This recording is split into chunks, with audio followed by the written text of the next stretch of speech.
பிள்ளையார்பட்டி ஸ்ரீ கற்பக பிள்ளையாரை வணங்குகிறேன். ஆதித்யாய சோமாய மங்களாய புதாயச குரு சுக்கிர சனி பெயர்ச்ச ராகுவே கேதுவே நமோ நமக. நமது வாழ்க வளமுடன் யூடியூப் சேனல் நேயர்கள் அனைவருக்கும் அஸ்ட்ரோ டிஎஸ் மோகன் ராவின் அன்பான இனிய 2025 புத்தாண்டு வாழ்த்துக்கள், வணக்கங்கள். நாம் இந்த வீடியோவில் என்ன பார்க்க போகிறோம்னா, புத்தாண்டு பலன்கள் 12 ராசிக்கு எப்படி இருக்கும் அப்படிங்கிறத விரிவாக பார்க்க போகிறோம். ஒவ்வொரு ராசிக்கும் வழக்கம் போல தான் தனித்தனி வீடியோ வரும். அதில் நம்ம இந்த கிரகங்கள் மாற்றங்கள் நிறைய இருக்குது. பொதுவாக சனி பயிற்சி, சனி பகவான் மார்ச் மாதம் 29ஆம் மீன வீட்டுக்கு போவார். குரு பகவான் ரிஷப வீட்டிலேருந்து மிதுன வீட்டுக்கு மே மாதம் 14ஆம் போவார். ராகு பகவான் கும்ப வீட்டுக்கு வருவார் மே மாதம் 18ஆம். கேது பகவான் சிம்ம வீட்டுக்கு போவார் மே மாதம் 18ஆம். அப்போ ஒரு 4 கிரக பயிற்சி மாற்றங்கள் இருக்குது. மற்ற கிரகங்களுடைய பயிற்சி மாற்றமும் இருக்குது. ஒரு சில கிரகங்கள் வக்ரமாகும், அப்புறம் நிவர்த்தி ஆகும். குரு கூட இந்த ஆண்டு இறுதியில் அதிசாரமாக போவார். அதெல்லாம் நான் சொல்லலை, சொன்னவங்களுக்கு குழப்பங்கள் நிறையா வரும். கன்ஃபியூஸ் ஆகக்கூடாது. தெளிவான பலன் உங்களுக்கு வேணுங்கிறதுக்காக தான் ஒவ்வொரு ராசிக்கும் ஒரு வீடியோ. அதில் ஏப்ரல் மாதம் வரைக்கும் எப்படி இருக்கும், ஏப்ரலுக்கு பிறகு இந்த ஆண்டு முழுவதும் எப்படி இருக்குங்கிறத விரிவாக சொல்ல போகிறோம். நீங்கள் பார்த்து பயன்படுங்க. மாத கிரகங்கள் இதில் போடலை. சூரியன், புதன், சுக்கிரன் இதெல்லாம் நம்ம போடலை. ஏன்னா நம்மளுடைய மாத வீடியோ வெளியே வந்துகிட்டு இருக்கு. நீங்கள் பார்த்து ஆதரவு கொடுத்துட்டு இருக்கீங்க. இந்த சேனல் இந்த அளவுக்கு விரிவாகுது, ஆதரவாக இருக்குன்னா எல்லாத்துக்கும் காரணம் நீங்கள் தான். நீங்கள் இல்லைன்னா நான் இல்லை, இந்த சேனலில். உங்கள் எல்லாருக்கும் என்னுடைய வாழ்த்துக்களை தெரிவிச்சுக்கிறேன். நீங்கள் என்ன பண்ணுறீங்கன்னா, இப்போ தான் இந்த சேனலை பார்க்குறீங்கன்னா சப்ஸ்கிரைப் பண்ணிக்கோங்க, லைக் பண்ணுங்கள், உங்கள் உறவினர் நண்பர்களுக்கெல்லாம் சொல்லுங்கள். கடந்த காலங்களில் நிறைய கசப்பான அனுபவங்கள் ஒரு சிலருக்கு இருந்திருக்கும். ஒரு சிலருக்கு இப்போ சென்ற ஆண்டு நிறைய நல்ல பலன்கள் நடந்திருக்கும். ஆனால் யாருக்கு எது எப்படி இருந்தாலும் பழைய விஷயங்களை மறந்து பிறக்கக்கூடிய புத்தாண்டு இனிய புத்தாண்டா அனைத்து தரப்பு மக்களுக்கும் இருக்க வேண்டும்னு நான் நித்தம் வணங்கும் அந்த குமாரமலையான், என் தாய் தந்தையார், என் குலதெய்வம் அனைவரையும் வணங்கி இந்த பலன்கள் அனைத்தும் சிறப்பாக இருக்கணும். நீங்கள் இந்த ஆண்டு எல்லா வகையிலும் சிறப்பாக வாழணும்னு இறைவனை கேட்டுக்கிறேன். புத்தாண்டில் பொதுவாக எல்லா தரப்பு மக்களுக்கும் சொல்ல வேண்டிய ஒரு 2-3 பாயிண்ட் இருக்குது, அதை கேட்டுக்குங்க. பொதுவாக சனி பகவான் கும்ப வீட்டில் இது பக்கம் ஆட்சியாக இருந்தார். அப்போ தொழில்துறை நல்லா இருந்தது. ஆனால் அந்த சனி பகவான் மார்ச் மாதம் 29ஆம் மீன வீட்டுக்கு போவார். அங்கே மீனத்தில் இருக்கிற ராகுவும் சனியும் ஒன்று சேர்றாங்க. எப்போ கிட்டத்தட்ட ஒரு 1.5 மாத காலம் சனி பகவான் ராகு மீன வீட்டில் ஒன்று சேரும்போது இயற்கை சீற்றங்கள் அதனுடைய தாக்கம் கொஞ்சம் அதிகமாக இருக்கும். என்ன செய்யும் அப்படின்னா, இது காற்று ராசி, இது நீர் ராசி. அப்போ சனி பகவானும் ராகுவும் ஒன்று, இது வாயு கிரகம். அப்போ நீர் வீட்டில் ஒன்று சேரும்போது நீர்னால அல்லது காற்றுனால ஒரு சில பாதிப்புகள், கடல் கொந்தளிப்பு அல்லது காற்றால் ஏற்படக்கூடிய நோய்கள், இதனால் நாட்டுக்கோ நாட்டு மக்களுக்கோ ஒரு சில பாதிப்புகள் இருக்கும். எல்லாருக்கும் இல்லை. உங்கள் ஜாதகத்தில் நல்ல தசபுத்தி நடந்தால் பெரிய பாதிப்பு இருக்காது. அதே மாதிரி அரசியல் கட்சி தலைவர்கள், மூத்த தலைவர்கள், வயதானவர்களுக்கு உடல் உபாதைகள் ஏற்பட வாய்ப்பு இருக்குது. ஏன்னா அது குருவோட வீடு. சனி பகவான் ஆயுள்காரன் சொல்கிறது. ராகு அப்படிங்கிறது நம்மளுடைய கர்மாவை தீர்மானிக்கிறது உதவியாக இருக்கிறது. ஆக இது காலபுருஷனுக்கு 12ஆம் இடம். 12ஆம் இடம்ங்கிறது நம்முடைய இறுதி வாழ்க்கையை சொல்கிறது, அல்லது நம்ம இரவு தூங்க போகிற இடத்த சொல்கிறது. அப்போ அனைத்து தரப்பு மக்களுமே மார்ச் மாதம் 29ஆம் தேதியிலிருந்து மே மாதம் வரைக்கும் கிட்டத்தட்ட ஒரு 1.5 மாத காலம் தங்களுடைய உடல்நிலையில் ஆரோக்கியம், உணவு பழக்க வழக்கங்களில் ஆரோக்கியம், தீய பழக்கத்திலிருந்து வெளியே வருவது நல்லது. அடுத்து குரு பகவான் ரிஷப வீட்டிலேருந்து மிதுன வீட்டுக்கு போகிறார். குருன்னா யார்? ஆசிரியர். புதன்னா யார்? மாணவன் அப்படின்னு எடுத்துக்கலாம். குருனா தனம், பொருளாதாரத்துக்கு பல கோடிகளுக்கு அதிபதி. புதன்னா கணக்கன்னு சொல்கிறது. அப்போ அளவுக்கு அதிகமாக பணம் வச்சுருக்கவங்க தங்களுடைய கணக்கு வழக்குகளை முறையாக வச்சுக்கணும். அதே மாதிரி குரு அப்படின்னா பொருளாதார கிரகம். கணக்கன் வீட்டுக்கு போகும்போது, புதன் வீட்டுக்கு போகும்போது கொஞ்சம் நகை, பணம் இந்த மாதிரி விஷயங்களை கவனமாக இருக்கிறது நல்லது. ஆனால் படிப்பு நல்லா இருக்கும். கேது பகவான் சிம்ம வீட்டுக்கு போகும்போது இது காலபுருஷனுக்கு 5ஆம் இடம்னு சொல்கிறது. 5ங்கிறது அதிர்ஷ்டத்தை சொல்கிறது, 5ஆம் இடங்கிறது ஜோதிடத்தை சொல்கிறது, 5ஆம் இடங்கிறது பதவி உயர்வை சொல்கிறது, 5ஆம் இடம் என்பது குழந்தைய சொல்கிறது. அந்த இடத்துக்கு கேது போகும்போது இப்போ நான் சொன்ன விஷயங்களில் ஒரு சிறு சிறு தடைகள் இருக்கும். அல்லது கர்ப்பிணி பெண்களாக இருந்தால் கேது சிம்ம வீட்டுக்கு வரும்போது தங்களுடைய வயிற்று பகுதியை கவனமாக பார்த்துக்கணும். ஏன்னா கேதுன்னா தடை கிரகம், கேதுன்னா ஆன்மீக கிரகம், கேதுன்னா வழக்குன்னு சொல்கிறது.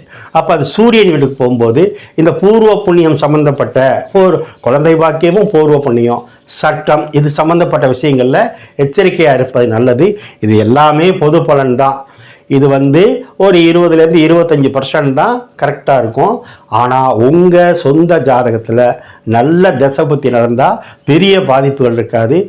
இது நல்லா இருக்குது அப்படின்னா உங்கள் ஜாதகத்தில் நல்ல தசபுத்தி நடந்தால் இந்த ஆண்டு உங்களுக்கு மிகப்பெரிய உயர்வும் இருக்குது. ஆனால் யாராருக்கு எப்படி இருக்குங்கிறத இந்த விரிவான வீடியோக்குள்ளே போகும்போது பார்ப்போம். ஓம் நமச்சிவாய. இப்போ நம்ம விருச்சக ராசியை பார்ப்போம். விருச்சக ராசி அப்படின்னா ஆழமான அறிவான ஆராய்ச்சி செய்யும் ராசி விருச்சக ராசி. விருச்சக ராசிக்காரங்க நிறைய பேர் பயணத்திலே இருப்பாங்க, பயணம் பண்ணிகிட்டே இருப்பாங்க. போக்குவரத்து துறையில் இருப்பாங்க, நீர்வளத்துறையில் இருப்பாங்க, கடல் சார்ந்த துறை, பால் விநியோகம், பால் தயாரிக்கிறது, மோர், பால் கடை, பேக்கரி, இதெல்லாம் சொல்லிக்கிட்டே போகலாம். ஏன்னா அது ஒரு நீர் ராசி, ஊமை ராசின்னு சொல்கிறது. அவங்க என்ன சிந்திக்கிறாங்கங்கிறது உங்களால் கண்டே பிடிக்க முடியாது. சரி, அதெல்லாம் நிறையா இருக்குது, சொல்லுவோம். இப்போ இந்த ராசிக்கு என்ன பலன் இந்த ஆண்டு அப்படின்னா, முதல் பாயிண்ட் என்ன, ராகு பகவான், இது குரு பகவான் 7ஆம் இடத்துல இருக்கார். இப்போ நிறைய நன்மைகள் கொடுத்தாரு, ஒரு சிலருக்கு இடமாற்றத்தை கொடுத்தாரு. அப்போது 7ஆம் இடத்துல இருக்க குரு ராசியை பார்க்கும்போது இந்த குரு மே மாதத்துக்கு மேலே 8ஆம் இடத்துக்கு போகிறார். குரு 8ஆம் இடத்துக்கு போகிறார். 8ஆம் இடத்துக்கு குரு போகலாமா சார்? அது விருச்சக ராசிக்கு போகலாமா சார்? போகக்கூடாது, அது மாற்று கருத்து இல்லை. ஆனால் 8ஆம் இடம் என்பது என்ன, ரகசியத்தை சொல்கிறதுன்னு அர்த்தம். 8ங்கிறது மாங்கல்ய ஸ்தானம், 8 என்பது ரகசியம். அப்போ குரு அங்கே போகும்போது அங்கேருந்து எங்கே பார்க்குறாரு அதான் பார்க்கணும். என்ன சொல்கிறது ஜோதிடம், குரு பார்க்க கோடி புண்ணியம். எங்கே பார்க்குது, 2ஆம் இடத்தை பார்க்குறாரு. இந்த வீட்டுக்கு அதிபதியும் குரு தான், இந்த வீட்டுக்கு அதிபதியும் குரு தான். அப்போ இந்த வீட்டு அதிபதி அந்த வீட்டையே பார்க்கும்போது வராத பழைய பணம் வரப்போகுது. ஏன்னா 8ன்னா டெபாசிட் பணம், 8ன்னா திடீர் யோகத்தினால வர்ற பணம், 8ன்னா பினாமி சொத்து, 8ன்னா எல்ஐசி அமௌண்ட்டு, 8ன்னா யாருக்காவது ஆக்சிடென்ட் ஆகி வராமல் இருந்த பணம், அது 8. அப்போ குரு போய் அங்கே இருக்கும்போது புதையல்னு சொல்கிறது, வராதுன்னு நினச்ச பணமெல்லாம் வரப்போகுது. ஏன்னா அந்த இடத்த 2ஆம் இடத்தையே குரு பார்க்கறதுனால. அடுத்து அந்த குரு எங்கே பார்க்குறாரு, 12ஆம் இடத்தை பார்க்குறாரு. 12ன்னா படுக்கை சுகம், வெளியூர் பயணம், சேமிப்பு, கூட்டு குடும்பம், எல்லாம் 12. அப்போ அந்த இடத்த பார்க்கறதுனால நல்ல தூக்கம் உண்டு. ஆனால் 8ல் குரு போகும்போது அலைச்சல் அதிகமாக இருக்கும், பணத்தை தேவையில்லாத செலவு பண்ணிடக்கூடாது. அதை விட சிறப்பு, நீங்கள் மனைவியாக இருந்தால் கணவன் 7ஆம் இடம், நீங்கள் கணவனாக இருந்தால் மனைவி 7ஆம் இடம். அந்த இடத்துக்கு குரு 2. எப்படி பாருங்க. அப்போ மனைவிக்கு வருமானம் வரும் அல்லது கணவனுக்கு வருமானம் வரும். கணவனுக்கு வந்தானே மனைவிக்கு வந்தானே, குடும்பத்துக்கு தானே. பாதகம் இல்லை. நீங்கள் 8 குரு போகுதே நினைக்கவே கூடாது. அது புதனுடைய வீடு. புதனுடைய வீட்டில் குரு போகும்போது அவர் கணக்கன், இவர் ஆசிரியர், இவர் பணம் நியாயமான முறையில் வர வேண்டிய பணம். 8 நாளும் சேமிப்பு தான், 8 நாளும் திடீர் யோகம்தான், திடீர் வரவு தான். ஆக தேவையில்லாத விஷயம் 8ன்னா சீட்டு விளையாடுறது, 8ன்னா ஷேர் மார்க்கெட்டு, அதுலலாம் எச்சரிக்கை. ஏன்னா பணத்துக்கு அதிபதி அங்கே போய் மாற்றுறாரு. அப்போது அளவோடு இருக்கணும், எச்சரிக்கையாக இருக்கணும், கவனமாக இருக்கணும். அல்லது ஒரு அமௌண்ட்டை உங்கள்கிட்ட ஏதாவது 10,000 இருக்குது 50,000 இருக்குது அப்படின்னா 8ன்னா டெபாசிட்டு, அங்கே போய் பேங்க்கில் போட்டுருங்க. 8ன்னா இடம் வாங்கி போடுங்க. குருன்னா தங்கம் வாங்கி வைங்க. இப்படி ஏதாவது பண்ணிட்டீங்கன்னா பெரிய ஒரு 10,000 டெபாசிட் பண்ணுங்க. 8ல் குரு போகும்போது குருனா தனகாரன், குருனா பணம். ஒரு தொகையை டெபாசிட் பண்ணால் மற்ற விஷயத்துலேருந்து தப்பிச்சுக்கலாம். 8ன்னா மறைவு ஸ்தானம், குருன்னா மறைச்சி வைக்கிறது. அப்போ மர்மஸ்தானங்களில் கவனம். சரி, இதுக்கு மேலே அந்த குரு எங்கே பார்க்குறாரு, 4ஆம் இடத்தை பார்க்குறாரு.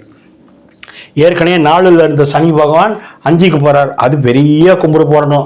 ஏன்னா 4ஆம் இடத்துல இருந்து உங்கள் வண்டிக்கு செலவு, உங்கள் அம்மாவுக்கு செலவு, உங்கள் வீட்டுக்கு செலவு, வீடு பிரித்து மேய்ஞ்சேன், வீடு ஒழுகுனிச்சு, வண்டி ஒர்க் ஷாப் செலவு, இதெல்லாம் சொன்னீங்க. குறிப்பாக உங்கள் அம்மா உடம்பு, உங்கள் மாமியார் உடம்பு நிறைய வைத்தியம் நடந்திருக்கும். அவர் 5க்கு போயிட்டார். 5 சனிக்கு ஏற்ற இடம் அல்ல. ஆனால் 4ஆம் இடத்துக்கு 5 பரவாயில்ல. அங்கே யார் வர்றா? ராகு வர்ற. 4 ராகு வரலாமா சார்? பொதுவாக 4 வரக்கூடாதான் ராகு, ஏன்னா அது சுகஸ்தானம். அங்கே ராகு என்ன பண்ணும்? சுகத்தை தூண்டி விடும். தூண்டி விடுறது நல்லது தான். அது நல்ல சுகமாக இருக்குமானா இருக்காது. அந்த சனி வீட்டுக்கு வர்றாரு. சனின்னா இவர் நண்பர் வீடு. அப்போ முறையான சுகத்தை தேடிக்கணும். விஷயம் அவ்வளோதான். அதில் நிறைய விஷயங்கள் இருக்குது, நீங்கள் புரிஞ்சுக்கங்க. அடுத்து இந்த 4 இருக்க ராகு தாய் அழகாக இருப்பாங்க. வீடு கட்டினா ராகுன்னா அழகு பிரம்மாண்டம். அப்போ வீட்டை பிரம்மாண்டமாக அழகாக கட்டுவீங்க.